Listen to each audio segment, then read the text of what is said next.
monkey one of you, Jesus. All right.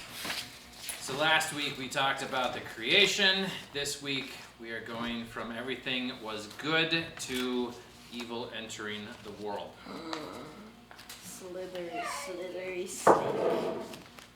So, otherwise known as the fall of man. Before we jump into the storyline there, I wanted to continue a little bit of our discussion about whether 6 days was plausible. I had to cut that short for time's sake. For God it is. Yeah, you're right. For God, it is. 6 days is easily plausible. Because when you're supernatural, anything can happen. Broken again. So we remember, science is observation, studying, experimenting with natural phenomena, and religion is the belief in supernatural powers and phenomena. So the two of them don't fully jive, but they're not mutually exclusive at all. God created the earth to work by natural laws, and so we see and experience lots of natural phenomena, and science is a great way to explore that. But if we believe that supernatural phenomena are an option, then not everything that we see can be explained through science. We need to restock our pens. Yes, I noticed that too. So, does everybody who needs a pen have a pen? Okay, good for tonight. We'll get another box. So, we're going to briefly touch on a few things here that we could talk hours on each of them, but if you have any questions, or if I use a big word that you don't understand, by all means, raise your hand, ask a question. So, looking at this from an astronomical perspective, the Big Bang Theory would say that the universe came into existence 13.2 billion years ago. As a theory, it is believed by most of the scientists in the astronomical field, but it has been a rather unsuccessful theory because a good theory will explain what we observe plus some, and it'll predict things and we'll find them. And the Big Bang Theory has not done that at all. It does explain one phenomena that we observe, and that's known as the redshift. Stars from distant galaxies have their light shifted to the red side of the spectrum, and this would explain that. However, it doesn't explain lots of other things that we do see. One of them is the lack of antimatter in the universe. In the Big Bang Theory, it would predict that you would end up having equal portions of matter and antimatter. And this is where you get into atomic theory in chemistry and such, but you have protons, electrons, neutrons, and then in antimatter you have antiprotons and positrons. I think they still have neutrons, but maybe Yeah, they're they do. anti-neutrons. They still have neutrons. Still neutrons?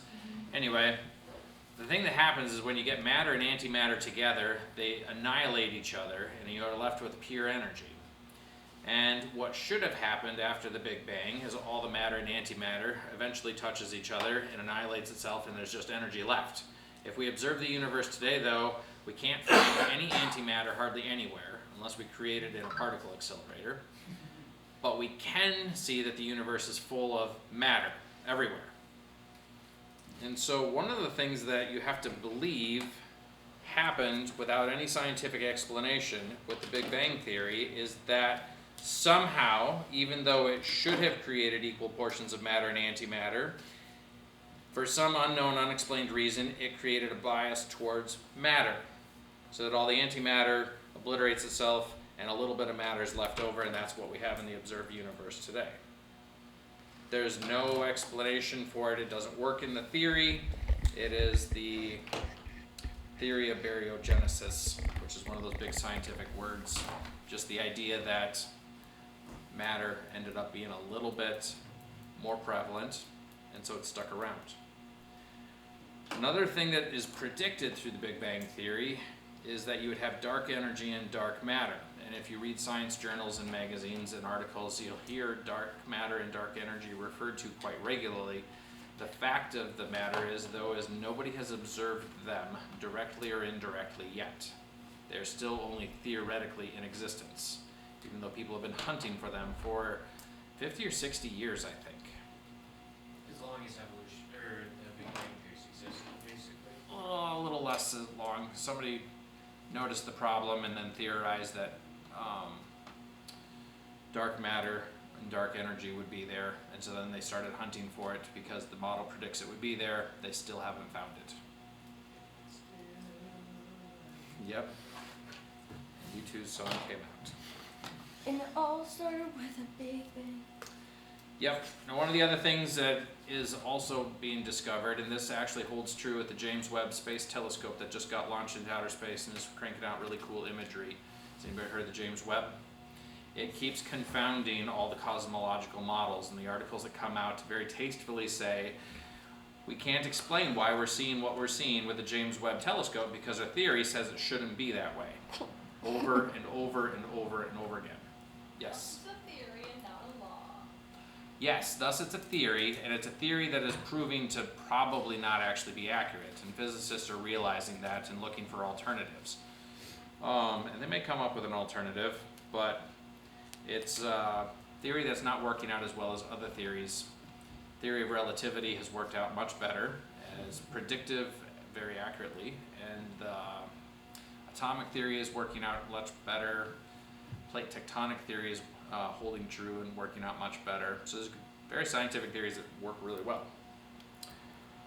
But one of the problems with James Webb is developing is you see these distant galaxies, and you're finding more and more of them further and further away, and they should be giant and enormous, but they keep receding further and further into the background as if they're actually further away. So it is challenging to explain in terms of the Big Bang Theory. So there's a lot of faith that's necessary to believe in that. Now, shifting to a completely different scientific field, jumping into geology. One of the famous geologists of the past coined the phrase that the present is the key to the past. Has anybody ever observed sandstone being formed at a beach? Yeah, it's at a crazy slow pace though. And so the sand grains slowly get cemented together over decades and centuries and millennia. Yep.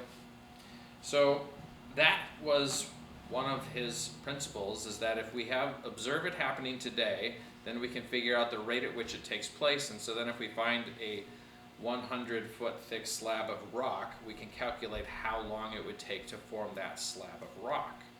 And so rock formation presently going on takes place at extraordinarily slow rates.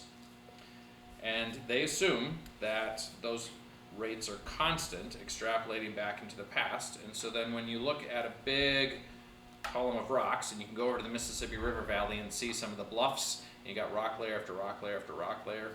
And there's even a few places where the roads in Hudson have cut through a set of them. You can see all the parallel rock layers. They would look at that and say that this would take millions, tens of millions, or hundreds of millions of years to form, because slowly, year by year, you get a little bit of sedimentation build up and then cement together in form of rock. The catch is that nobody was there to actually observe that, but people have observed rock layers getting formed a whole lot faster. Does anybody remember hearing about the volcanic eruption of Mount St. Helens in Washington? Yep, so that took place in 1980 or 1981, I keep forgetting which year it was. And nobody expected that volcano to be nearly as catastrophic as it was. There was this poor guy who had no idea what was about to happen. So he lives in the shadow of the volcano, and he's like, if I see lava coming down the volcano, I'll just get in my rowboat and go into the middle of the lake. And when the volcano erupted, 300 feet of ash and debris piled on top of that lake and completely buried it and his cabin, and he has not been found since. And so he died. But it was an extraordinary amount of rock that was laid out. Yes. So we know that he died? Yep. Confident he's dead. Haven't found his body, but But what if he's living in a cave made of the ash? go looking for that sometime. That ash was thousands of degrees high. Oh yeah. Yep, He's he's probably probably dead. cooked. Yeah. Well, Going back to the Big Bang, does it even make a creation argument because there's has to be stuff to create the big or to do the Big Bang. Like there has to be like stuff to explode and. That's one of the conundrums is you have a singularity that for some reason explodes. And that's just as far back as the theory can take So it. they can only trace it back to a singularity. They can't even trace it back to creation. What created the singularity No. is, Yeah. completely unknown. So, yep, that's a good point to illustrate there is that the Big Bang only takes it back to a singularity, supermassive black hole concept, I think, and such. Anyway, back to Mount St. Helens. Let's see, there was a massive lake that formed in the course of the eruption because of all of the glaciers on top of the mountain that melted really suddenly. And they ended up carving out this canyon in the course of about a day. And once the canyon was observed later by scientists, they realized that we have 300 feet of rock layers here that are nicely stratified, and so you've got thick layers or some coarse layers of sand, thinner layers of sand. This is a silty layer, this is sediment and such like that. And they're looking at 300 layers of, or 300 feet of rock layers that they know got laid down in about 6 hours. But if they would have seen that, not knowing about the volcanic eruption, they would have extrapolated at least 100 million years. And so one of the things that's not really accounted for well in geology is that catastrophic events can do some of these things really, really quickly and speed up the rates. And if people haven't observed the rates, it's dangerous to assume that something happened at a constant slow rate rather than periods of really quick rates. So if you ever see the Grand Canyon, there's lots of rock layers there, and that looks like it should have taken forever to pile up if you're just talking about beach formations of rock. That's just a lot of wave action for a really long time, or the wind blowing sand through the desert for a really long time. But if there was a massive flood event, it might have gone a lot faster. So we'll come back to that in a couple weeks. Because there was a rapid catastrophic event that the Bible actually talks about that might explain most of what we see in geology. Let's see here. Jumping into another field of science, biology. So one of the assumptions is that all organisms have a common ancestor. And one of the beliefs that has to be held is that the law of biogenesis was broken at least once, if not multiple times. And if you believe that aliens exist on other planets, then the law of biogenesis would have had to have been broken multiple times on every other planet that has life. The law of biogenesis is that living organisms only come from other living organisms.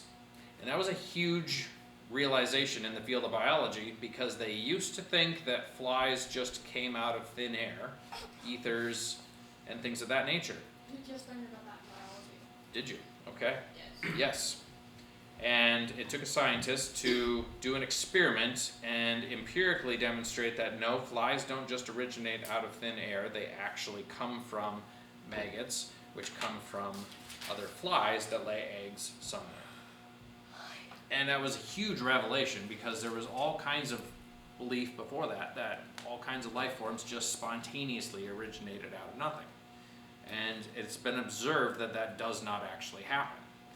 But the idea that all organisms came from a common ancestor that spontaneously generated about 3 billion years ago as a really simple single-cell organism ends up taking a whole lot of faith because that would be violating a natural law that has been observed and empirically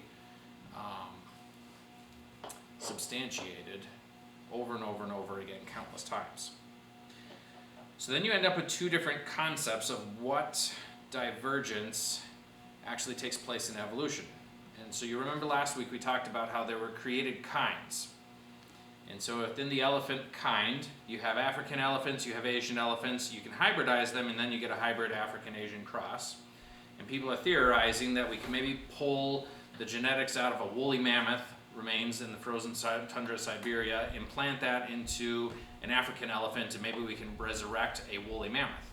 And if they do that, it would just simply be another elephant in the elephant kind that they then brought back from the dead, so to speak. But it works because it's the same kind of animal. And see the same with large cats and lots of other species. But anyway, this kind of divergence is more like the image on the right-hand side there, where you've got an individual kind, and you get some variety within that kind where you can distinguish between this species or that species, but they all hybridize and they all look like they're very closely related.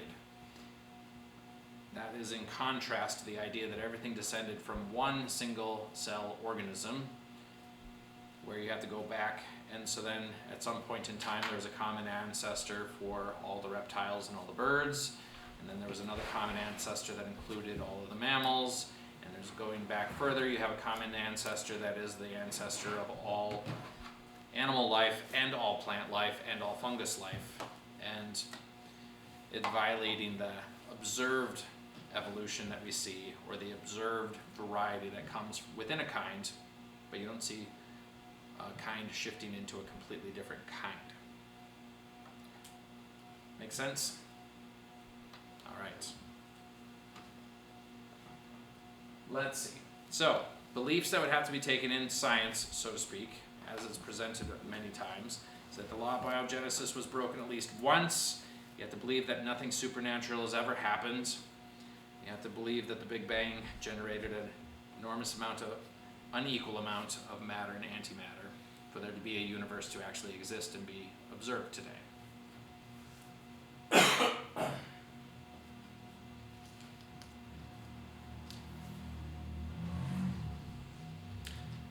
So I believe that there is a God who created the world supernaturally, so that all of the things that we see today can be explained either through natural phenomena or his supernatural intervention, and oftentimes it's a combination of the two. And we'll see some of that over the next few weeks as we look at the flood. But today, we're going to shift into Fall of Man, which is a critical event in the history of the world because it illustrates and shows us why things are not good today. Anybody have a run-in with cancer or know somebody who has a run-in with cancer? Yep. I have a cousin whose wife that just got diagnosed with pancreatic cancer. So I'll visit her for the last time, and I'll be a pallbearer at her funeral in the next few months, most likely. Death is one of those things that is not good. It wasn't designed into the original creation. We were never supposed to see death. In fact, one of my kids was talking about how scary a skeleton was when we were driving over to the school because people put them out in their yards this time of year. And it dawned on me, like, we were never, ever supposed to see a skeleton because nobody was ever supposed to die. Because a cadaver would never exist. You'd never have a cadaver, exactly. Surgeons would never have anything to practice on. Miracle That's doesn't an exist. entire medical field that just, or an entire field of science. Yep. Bye-bye. And that's because originally in the Garden of Eden there were two special trees placed there. One was the tree of life. You eat from that and you live forever. It reappears in Revelation chapter 22. Oh my gosh. Get to the end of our New Testament survey next year, we'll come back to the tree of life, but in Revelation 22 it talks about how the tree of life will be in the New Jerusalem and the leaves of the tree of life will be for the healing of the nations. There's also the tree of the knowledge of good and evil. It's important to distinguish that it is actually the knowledge of good and evil. It's not just a tree of knowledge. Knowledge is not inherently bad. A specific kind of knowledge was withheld from Adam and Eve. They did not know good from evil.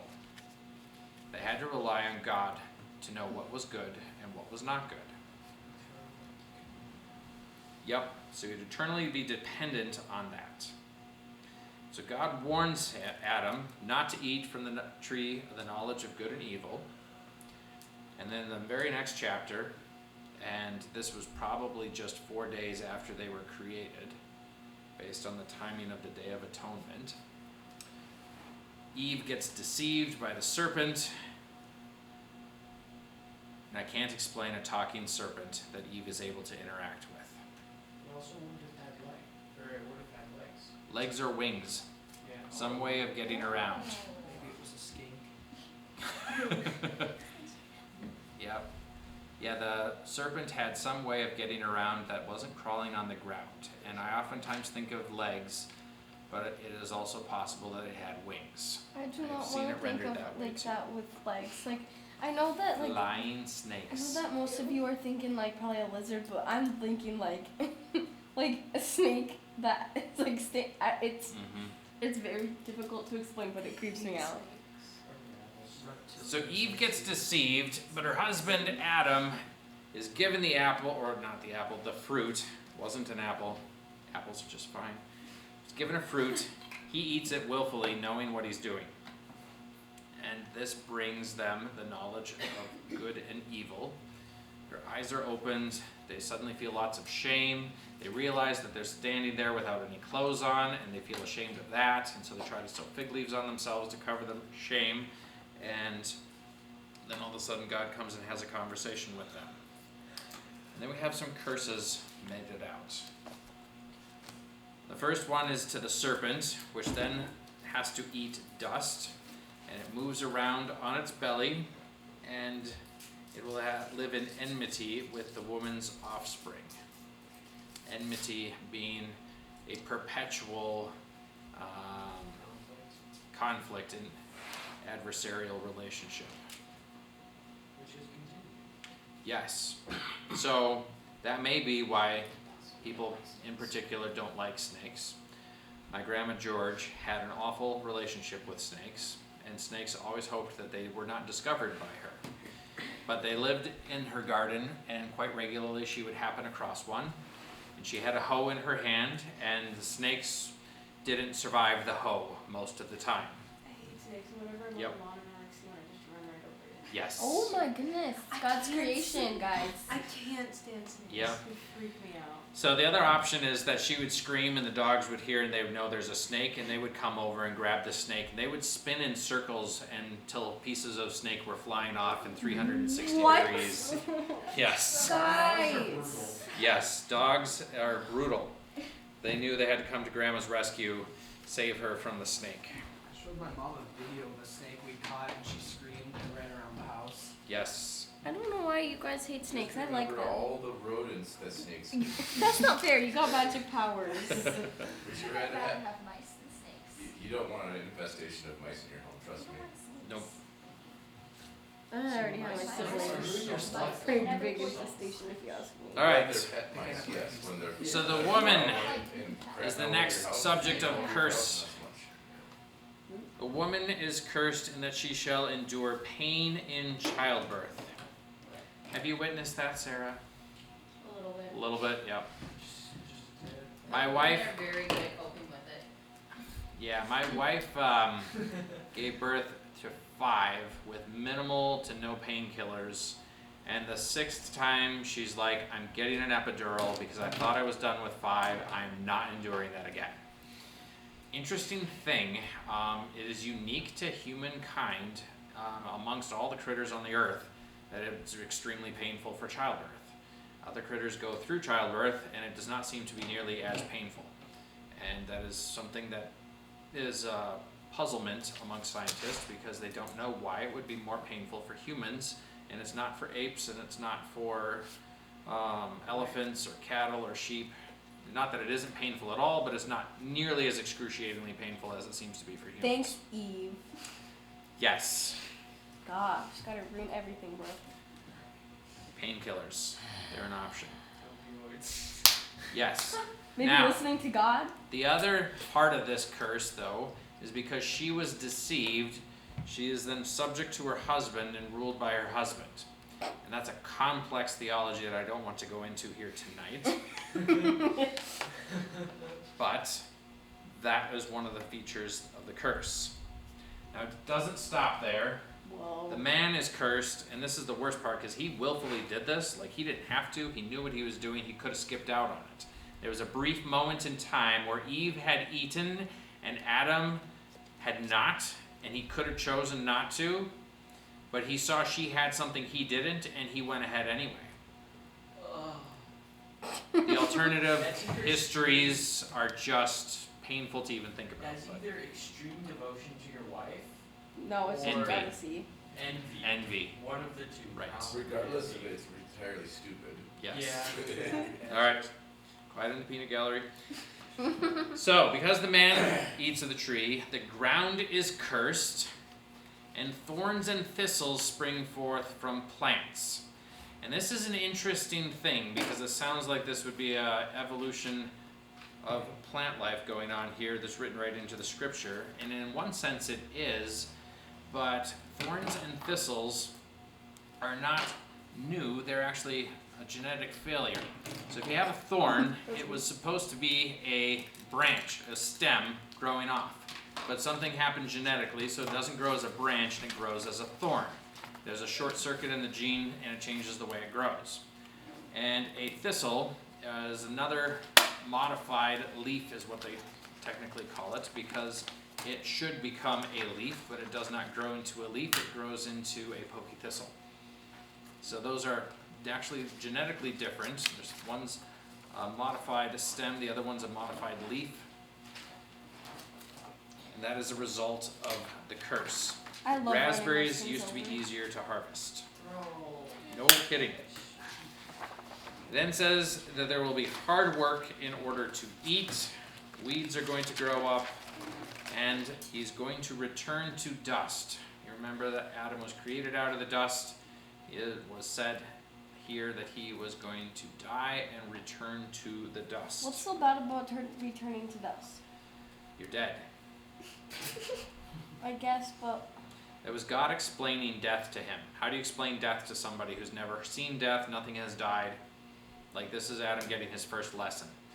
He was created out of dust. God told him that he was created out of dust. And then God says, you're now going to return to dust because you disobeyed and did what I told you not to do. honestly, he had it coming.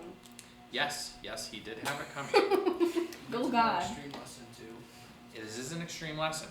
There's a lot of grace that comes across in this chapter, and we're not going to miss that, though. There is a promise that comes across in this, and Jeremy pulled this out earlier. He shall bruise your head, and you shall bruise his heel, was spoken to the serpent. And this was poetic language used by God to foretell the coming of Jesus, who is going to defeat the serpent, Satan, and overcome him. But it was going to cost Jesus, it cost him his life. So his heel was bruised, but it was an ultimate defeat for the serpent. Achilles heel. Hmm? The Achilles heel saved. Sure, you could say that. Or Nelson. Achilles was a long time later, but... Anyway, so this is about 4,000 years before Jesus is born. Like exactly 4,000 years before Jesus is born. And then God tells Adam and Eve exactly how the story is going to resolve. It's a little cryptic, though, as you can tell. Now, there's consequences for disobedience. One of them is they have to get cast out of the Garden of Eden. And the specific reason for that is so that they're kept away from the tree of life. In the same way that they had to be dependent on God previously for the knowledge of good and evil, because they did not know that apart from God before they ate of that tree, they now had to be dependent on God for life. They could not get that from the tree of life, which presumably they could before. So this one's a little bit mysterious, but I suspect that it was a merciful thing upon God's part that we could not be living in the sinful nature perpetually without any hope of redemption. But in any case, being separated from the tree of life meant death was inevitable. Granted, it took 930 years for Adam to die, and most of us would feel like we had immortality if we made it to 200. But they were cast out of the garden. Now on the way, something unique happens. It says here in Genesis 3:21, and the Lord God made for Adam and for his wife garments of skins and clothed them. How does one obtain garments of skins? You harvest sheep. What? Yes, some critter had to die. So this is the upgrade. God went into fashion design really quick. Fig leaves were insufficient. But this is actually an enormous metaphor and a huge symbolism. Because God created fig trees to provide us with food to eat. They can't actually die. Plants actually wither. It's a different word in the Old Testament. In Hebrew, people and animals can experience death, but plants just wither away, and they're not actually a living organism with the breath of life in them. So they're different in God's eyes and in the way the Hebrews looked at it in their language. So God told Adam and Eve that if they ate of the tree of the knowledge of good and evil, they would surely die. And they do ultimately die, but they don't die right there in that moment because of a substitutionary sacrifice that God makes for them in that moment. He kills an animal, which is the death. So then they realize what death really means in the flesh, right in front of them. And then they're clothed by the skin of that animal, which is the covering of their shame that came through death. Adam named that animal days prior. Yep, and Adam had just named that animal. Maybe that was a unicorn. Right. You hope that there was a couple of them around so that an entire kind was not eliminated. How do we know that? We don't. Porcupine. Yeah. It could be a juju thing. That'd be We never good. know. Probably wasn't a porcupine. But anyway, so we see here, though, that it takes a blood sacrifice to atone for sin, and God instituted that here on the very day that Adam and Eve sinned. A pumpkin was not going to cut it. A pumpkin can't bleed. Neither can an ear of corn. But an animal, it can. It was only a temporary sacrifice, though, in anticipation of the ultimate sacrifice of Jesus, who shed his blood to pay for all of mankind's sin and pay that price of death. And that is where our source of life is today.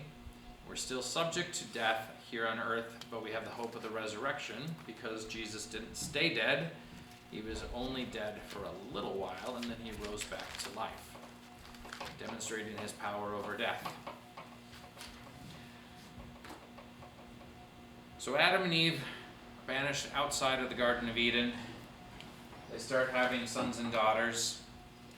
And it says, in the course of time, Cain brought to the Lord an offering of the fruit of the ground, and Abel also brought of the firstborn of his flock and of their fat portions. And the Lord had regard for Abel and his offering, but for Cain and his offering he had no regard. So Cain was very angry, and his face fell. Now, why did Cain's sacrifice not work? Because it wasn't satisfactory, question mark? Yes, it wasn't satisfactory. What was the unsatisfactory about it? It wasn't alive. It wasn't alive. Precisely. And worse yet, it represents the work of his own hands. Because he was a farmer, and God talked about how we have to work in order to eat, but we can't work in order to attain his atonement and his covering of our sin. So we have two very different symbols going on in the sacrifice. Cain essentially brings his works to God. Be pleased with me, see all the good food I've just raised. Abel brings an animal from the flock, presumably a sheep, kills it. There's death, there's blood. He burns the fat portions. That satisfied the need for death for his sin. See the difference going on here? So Cain was really angry, did not like it. Instead of correcting his ways and bringing the right sacrifice as God offered to him to do, he goes and kills his brother Abel and adds to his offenses. He's the first murderer, and Abel is the first recorded death. We don't know if anybody else died prior to that. This actually probably takes place in approximately 128 years after the creation, which, doing the math, would be 38 76, I think, BC.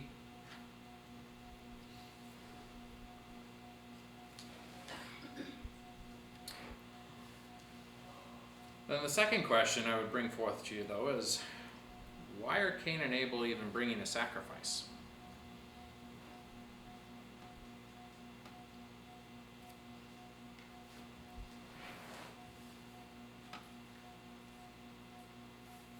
Will? Didn't they like believe that like the atonement was God showing them how to sacrifice, and it became like a tradition, kind of like Passover? There were sacrifices before, but like that became a tradition after it happened. Mhm. Didn't like the atonement become a tradition too? Yeah, it's assumed that God started the atonement sacrifice tradition at the Garden of Eden, and that's what Cain and Abel are doing here 128 years later, and it continued and sustained itself. And it's an interesting thing because throughout the world and throughout all the pagan religions, the idea of an animal sacrifice has been commonly understood as the necessary way to please the gods.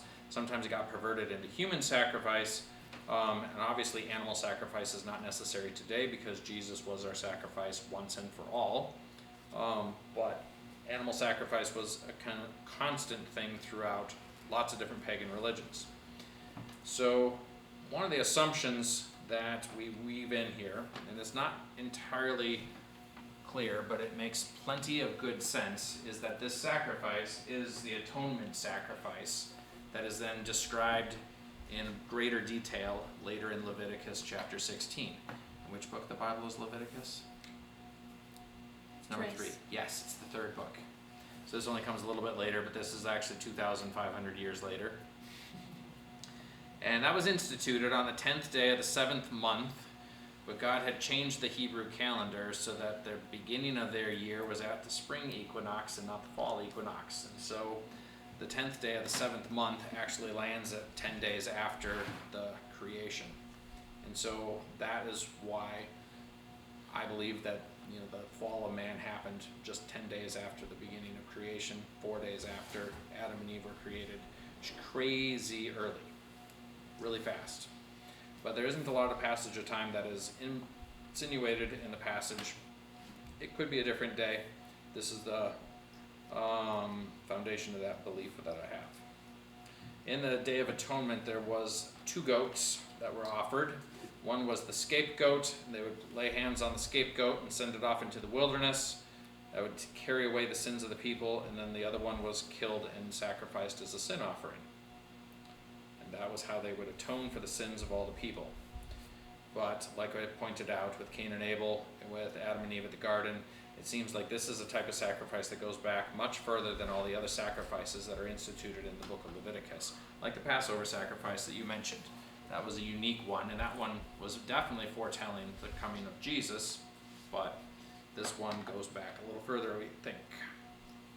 Is there a difference between the Day of Atonement and Yom Kippur? I think that's the same holiday. Yeah, that's what I thought too. It sounds Yep, right. it's coming up here pretty soon. It always varies a little bit because they work off a lunar calendar, but they are in the fall. Did the strings like stop working? Like Hmm? changing colors, like from red to white or white to red. Didn't that stop working? I'm not changing from red to white. Didn't they like tie stuff around the goat and Oh, throw it off a cliff and then it changed colors? I don't know. Whoa. I Okay. haven't heard anything about that.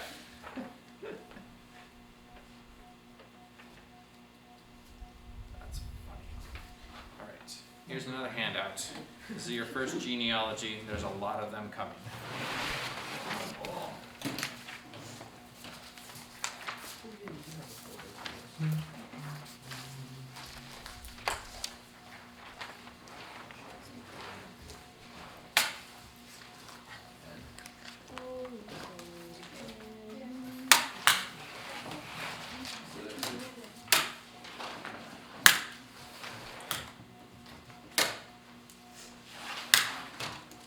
All right, the last part of Genesis chapter 4 goes through a genealogy of some of Cain's descendants. It's not an exhaustive list of them, but it does a lineage here.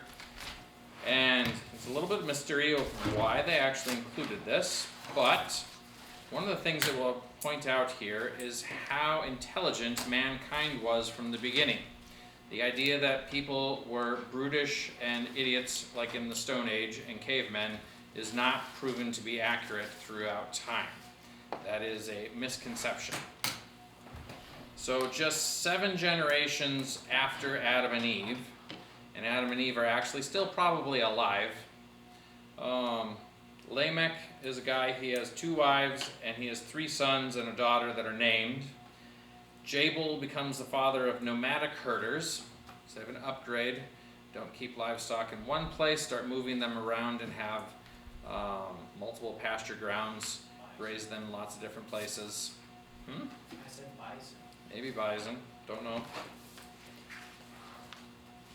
Jubal, another one of his sons, and this just goes to show that no 2 sons are the same. One guy is like a rancher and the other one becomes a musician. He's called the father of musicians. So just a few generations after Adam and Eve, short order, they figure out how to make music and musical instruments and start musical theory. And none of that is recorded, but we know it happened because he was the father of musicians. And in another realm of technology entirely, Tubal-Cain becomes a metal worker. Bronze is a metal that's common in the ancient world. That's when you mix copper and tin together, and the bronze is actually superior to copper or tin. Stronger and less tarnishable, I believe. But the one that's actually more challenging is iron. So if you look at the history of the world, you'll oftentimes hear about the Bronze Age, then replaced by the Iron Age. It was a higher grade of technology to be able to smelt iron. You have to heat up a furnace a lot hotter to get iron to melt out of an iron ore than you do for either copper or tin. And this guy figures out how to do all 3 of them. Now, granted, he was perhaps living 1,000 years almost, so he had a lot of time for trial and error. But this technology ends up coming along just fine. Hey Dad, Yes, these are the characters that are in like the Noah books. yes, these characters are in the Noah books. Were they alive at the same time as Noah, or is the book not accurate for that part? No, they're probably alive at the same time as Noah. Let's see. This will come across in the genealogy that I hand out next week, actually. But there's an enormous amount of overlap in all these generations and how long they live. So the generations descending from Seth end up overlapping quite extraordinarily. So I think Seth is on this genealogy, is he? Mm-hmm. Yep, so Adam and Eve have Cain and Abel. Abel gets killed. Seth is born 2 years later when Adam is 130 years old. And Eve would have been 130 years old too. They were almost like twins, you know. But anyway, Seth was still alive when Noah was born, and Noah was 9 generations later. So all of Lamech's sons here are 7 generations away from Adam. They easily would have been alive during the time of Noah. And some people actually theorize that Naamah is actually the wife of Noah. We don't know that, but that would explain why we have the genealogy. Otherwise, we don't know why in the world any of that is included. But that's just one piece of speculation. Ryan. So who was Cain married to?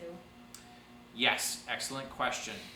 So Adam and Eve had other sons and daughters. Oh. And the first generation had to marry their brothers and sisters. Now, why do we not marry our brothers and sisters today? Because bad genetic things happen. Recessive genes. Recessive genes. In the first generation, do you think there would have been any recessive genes piling up? No, because Not it at all. didn't exist yet. Yeah. A lot of dangerous recessive genes are a mutation that happened at some point in time. There would have been little to none of those originating in the children of Adam and Eve. So, like obviously the gene thing is the reason why we don't, but also another reason why at least I don't is because I don't want to marry my brother and sister. Mhm. So, like, did they have those same feelings too, or were they like, yeah, I want to marry my sister? No, that's a huge thing you pull out. Like, anthropologists have noted that across the entire world, through cultures in Papua New Guinea to Northern Europe to Southern Africa to South America to North America, everybody has what they call the incest taboo. Nobody marries their brother or sister. Like, there's a huge social taboo. It happens occasionally, but everybody's like, that's not supposed to happen. So they were like probably most likely uncomfortable. Nope, that seems to have developed since the flood. I Much see. later. So they realized, yeah, guys, we shouldn't be doing Yep, this. it wasn't commanded until Moses. Edith. Also, they probably were like a big age gaps. Like Yeah, there could have easily been some enormous age gaps. 20 plus You could have had something, you know? nephews marrying Right. I mean, it wouldn't have been like aunts. yeah. Yep. Oh, No, I was gonna say what?